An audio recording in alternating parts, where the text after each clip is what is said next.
Hi, and welcome back to another episode with us on Story of Words. And we have again with us Professor Upendran. Today, we are going to talk to you about bank, teller, clerk, and that very, very dreaded word, bankrupt. Over to you. What is the story behind that entire world of money? The entire world of money. Paisa, paisa, daulat, the daulat.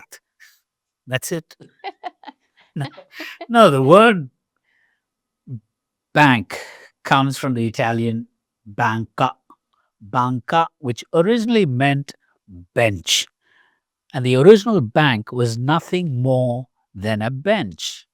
Because in the old days, moneylenders used to sit on a bench or a table and they transacted business. And this was usually done in a public courtyard.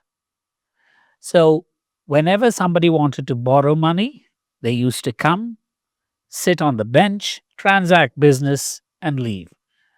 Banca, bench. But if the people felt that the moneylender was cheating them, what do you think they did? Oh, what anybody would do. Just get really upset. Get really upset. When they got really upset, they didn't go about beating the moneylender. What they did was they broke his bench. Ah, And because the bench was broken, the moneylender couldn't transact any business. And what is a broken bench? Bankrupt. Rupt means broken, and your bench was broken. He couldn't transact business. As a result, he had no paisa. interesting. So bankrupt originally meant broken bench. Bench. So then when did the word teller come into the picture? Well, nowadays, when you go to the bank, you don't have to go there on weekdays. You can even go there on Sundays. And what is the first thing you see when you enter a bank? The ATM machine. All right. And what is the full form of the ATM machine? Automatic teller machine. Automated teller machine. And what does the ATM tell you? Does it tell you anything? Tells you about your pesa. It tells you how much moolah you have in your account. But what does teller actually mean? The teller has nothing to do with the verb tell. The original meaning of teller was to count. So, in the old days, when you went to a bank, the person who actually gave you the money, you would find a sign in the cubicle where he was sitting. It used to say teller. Teller. It was his job to count the money and give it to you. So, teller had nothing to do with narrating an event or telling something about something. It was counting. So, the original meaning of teller was counting. But over a period of time, that meaning has been lost because now when you talk about teller, you immediately think about someone telling you something. Right. The perhaps the only time when the old meaning still exists is in this word teller, meaning counting. So there's teller and there's also the clerk. There's the clerk. Yes. So are they the same? No. The clerk's job was to keep accounts.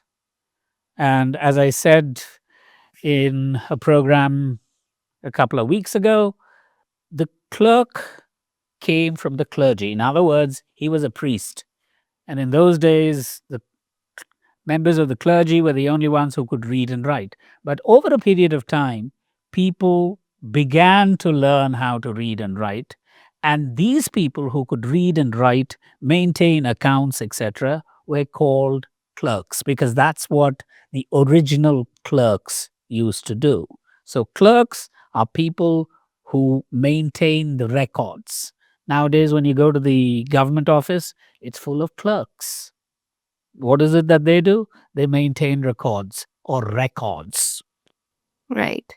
So, what else do you want to talk about? That's a lot of talk about money. Yes. And that's getting me very, very, very hungry. But wait, don't end the program as yet, because we have talked about the bank that adults go to.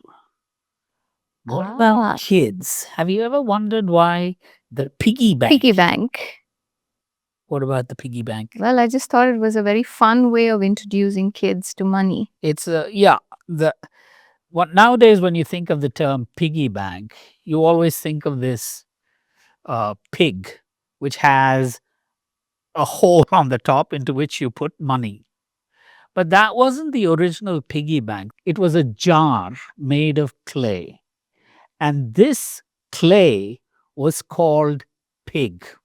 So in the old days, you had pig jar, pig bottle, not bottles, but pig jars basically, into which women kept a lot of things.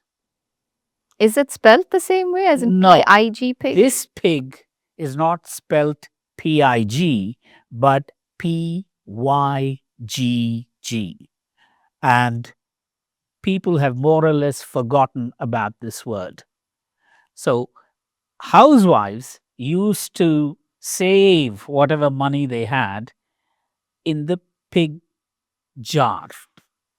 So was it like you would cast it into something and the cast? No, it was like any other jar, shapeless. In the old days when they were making jars, they didn't always come out beautifully, but it was a jar into which you put money and many other things. It could be, your fruit or whatever. So it was just a jar into which you put some money, and that was called a pig bank.